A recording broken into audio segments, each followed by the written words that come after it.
Hi, welcome everyone. I'm John Person from PersonsPlanet.com, and with me today is Andrew Hecht from SeekingAlpha.com, commodity trader, and of course a man that has been very popular here at the Las Vegas Traders Expo because of two topics, gold and crude oil.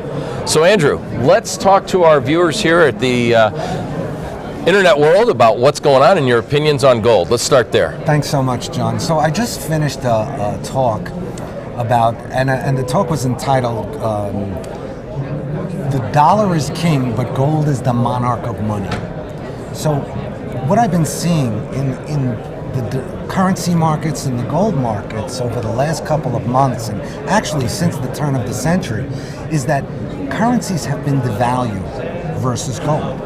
And when gold broke out in June above the critical resistance level at 1377.50, and it head up to 1560, it didn't only rally in US dollar terms. It made a new all-time high in the euro, made a new all-time high in the pound, in the Japanese yen, Australian dollar, Canadian dollar, and it rallied as well in the Swiss franc. So what gold is telling us, not so much that gold is rallying, but currencies are losing value. And I think that's really the kind of the most important message that the gold market is sending now about the devaluation of currencies. Relative to the US dollar, of course. No, the dollar is also falling in value versus gold. Gold is rallying in dollars and in all other currencies, which is a commentary on central bank policy. Okay. So flooding the market, printing currencies, that's all, gold is reflecting that. So rallying, the strongest rally in gold happens when it goes higher in all currency terms, and that's what we've been seeing. So gold in the latter part of October and the first week of November had a little bit of setback off the highs. Mm-hmm. So a lot of people are maybe getting a little nervous about gold prices as we tap closer to 1450-ish. What is your bottom line support target? And for those that maybe not exposed to long gold, what would you say they should start nibbling at if you're thinking they should be long gold? I do think they should be long gold, and I think it's a scale down buy. It closed at around 1460 on Friday, November 8th.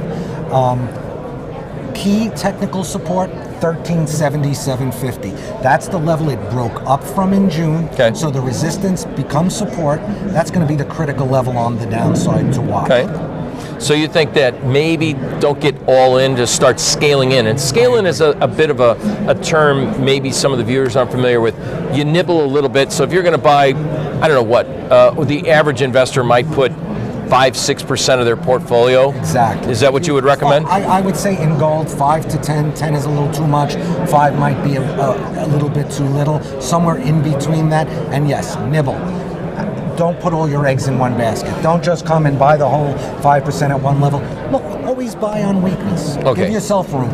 So you're saying like a $100,000 portfolio, 5%, $5,000. You would say maybe Monday or next week, if we opened around 1460, put a 1.5, what would you say, what would be a good scale-in? 1.5%, and then look, $30 lower. Pray for lower prices. Exactly. You want to lose on your first purchase. Okay.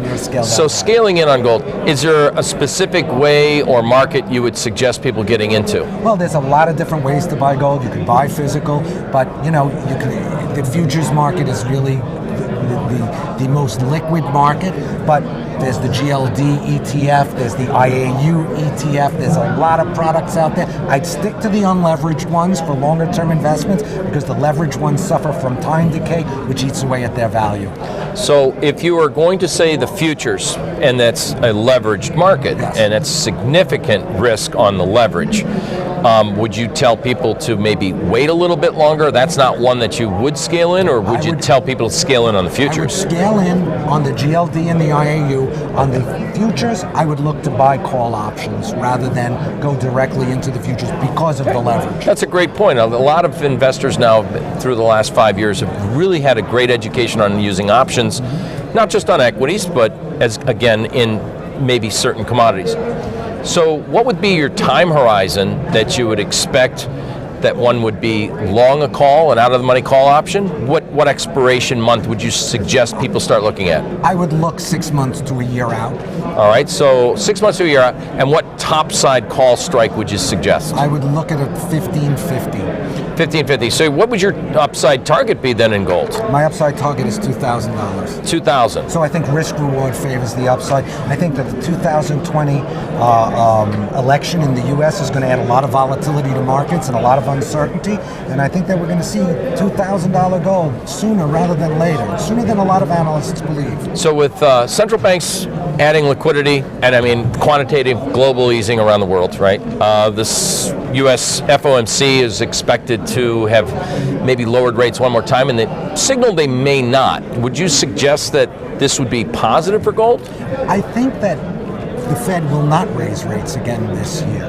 But I think that, look, U.S. dollar rates are already at 1.5 to 1.75%. They're very low. Right. They're the lowest level in my lifetime. Look, they could go to zero, but how much room is there really for them to go down? Not that much. In Europe, negative 50 basis points. In Japan, similar. In Switzerland, negative 50 basis points. These are historically low rates. Gold is an asset that, in this environment, it'll thrive. Okay. Because of the nominal level of rates right now. Andrew, great information. Thanks for sharing your thoughts and observations with the audience. Again, we have our guest, Andrew Hecht from seekingalpha.com at the Las Vegas Traders Expo. Thanks for joining us, Thanks, sir. Joe.